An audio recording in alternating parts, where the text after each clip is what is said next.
So I know we like to do lists of Jewish things around here. Oh, we do. I love those. Jews. I love lists of Jewish things. Just wanted to very quickly take a look at all the new Jews in the Biden cabinet. Oh yeah. This bit. There's new ones. We have updated. The best place to go for this kind of Biden's information, Jews. by the way, is just go to Times of Israel or any kind of Israeli website. Because they they'll love tell it. you- Because they're like, oh, it's so great how we run America. It's beautiful. Isn't it fantastic? All the Jews Biden has tapped for top roles in his new administration. This is great. Yeah, wow. Okay, thank you, Times of Israel, for doing my work for me. Anthony Blinken, Secretary of State. We've mentioned him. That's an older one. David Cohen. Wait, This is a new one. This wait, is one. This is a different. This is last week. He did this one. CIA Deputy Director. Yeah. top expert in Iran issues. This David Cohen. Oh, good. Thanks, Oh. Jews. Thanks, Jews. Please start a hot war in which troops are required. Yeah, Not Cohen- faggoty drones and airstrikes. Send Cohen troops has over there. long been involved in Jewish causes and issues. He occupied the job he held under President Obama. So Biden is just literally giving it back to the same Jew that had it under Obama. He does not require confirmation. Yeah, I saw that.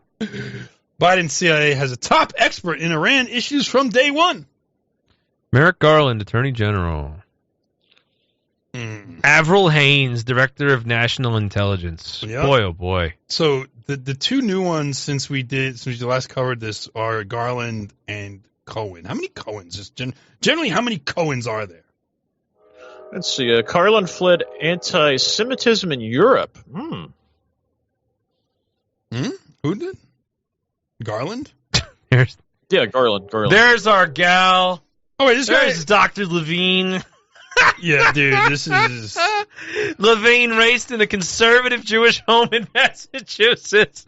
Is Pennsylvania's health secretary. She is the first known transgender person to be nominated for a position that requires Senate confirmation.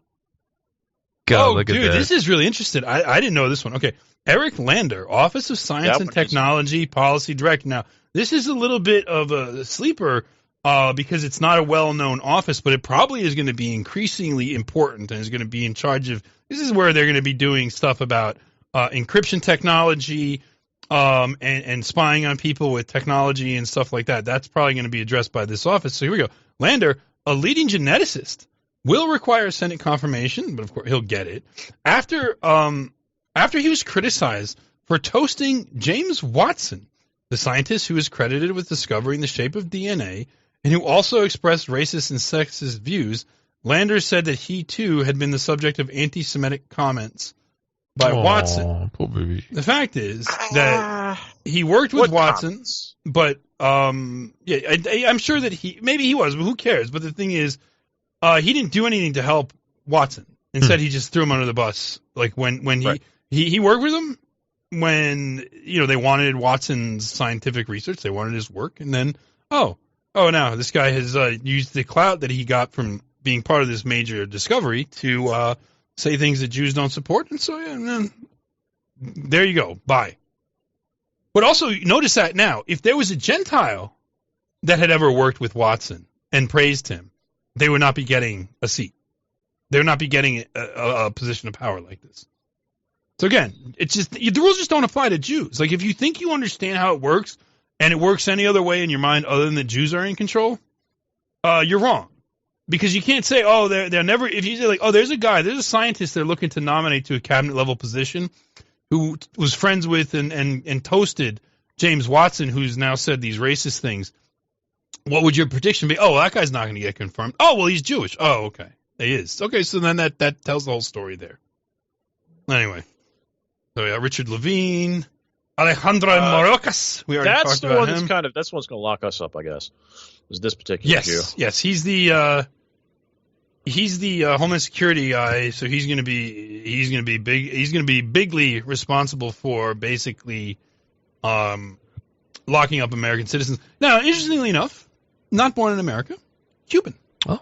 Cuban Jew, and the funny thing is that when he was first nominated months ago, very soon after Biden won, he was celebrated as part of the diverse cabinet that Biden had put together.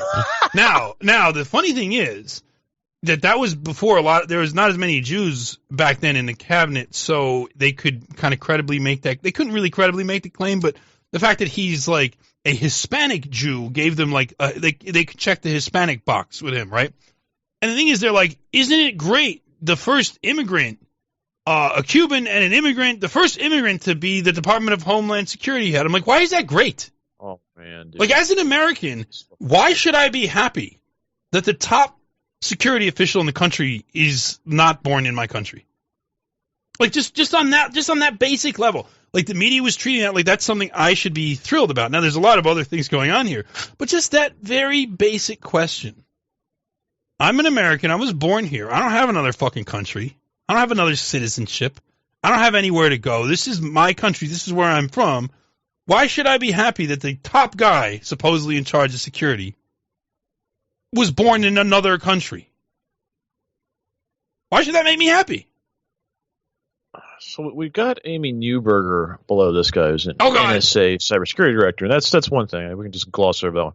The interesting one to me is Wendy Sherman, Deputy Secretary of State. Sherman was the lead negotiator for the 2015 Iran nuclear deal and took the lead in advocating for the agreement with the Jewish and pro-Israel communities, later describing tensions in Israel and some American Jewish groups over the deal as very, very painful. She also played a role in hewing the Democratic Party to traditional pro-Israel lines. Yep. So right there, that last sentence, it's literally, we got somebody into the Democrat Party that steered them towards policies that would benefit Israel, actual Jewish control for the state of Israel.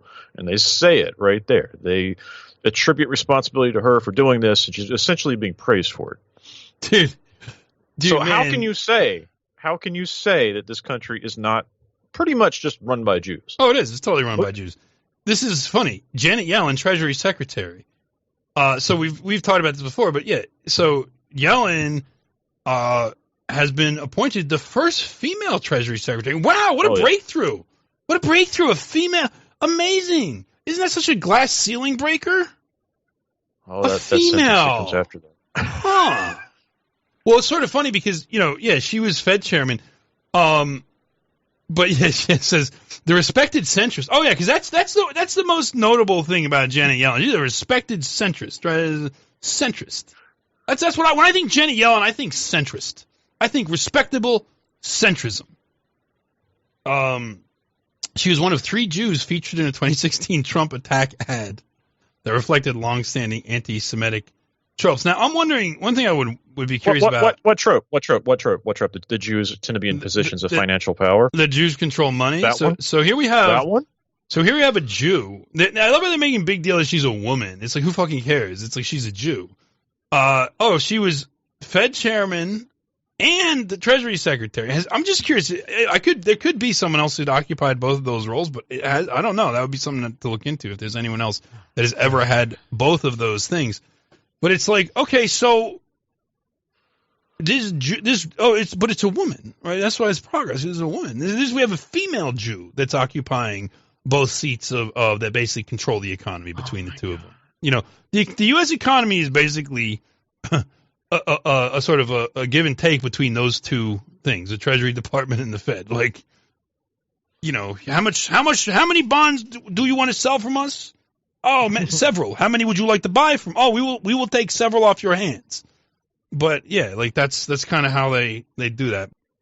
This is so disproportionately Jewish. Oh, yeah, it's unbelievably. This is probably not even all of it because Oh no, there's more.